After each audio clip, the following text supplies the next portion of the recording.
Dapat merong increase tayo. Kasi ang kaaway natin nag-i-increase. Pero dahil dito nade-develop yung anointing natin. Amen. We can command blessing.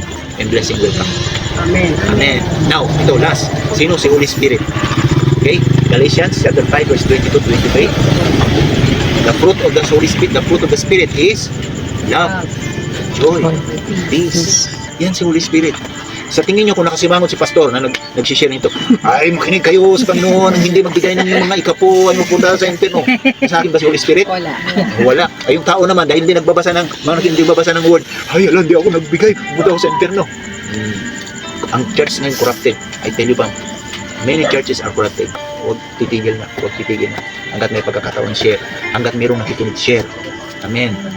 Huwag mapapagod. Kung mapapagod, pahinga at renew your strength. Those who wait upon the Lord shall renew their strength. Isaiah 40:31. So meron tayong word na pinanghawakan. So si Holy Spirit ay good character lang pala.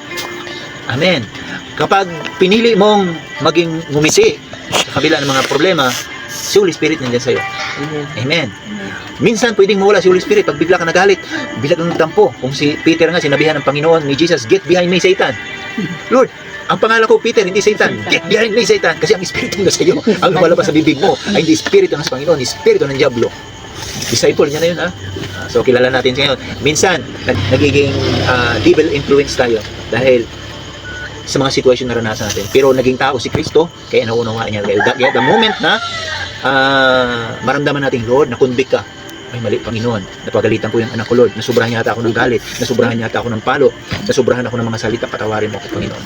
Amen. And the moment you say, sorry Lord, patawad ko, Panginoon, yan po, nai-inlove tayo lalo sa Holy Spirit. At nai-inlove din si Holy Spirit sa atin. At nadidevelop yung tinatawag na relationship. Sinong gusto magkaroon ng mas malalim pa na relationship with Holy Spirit? Amen.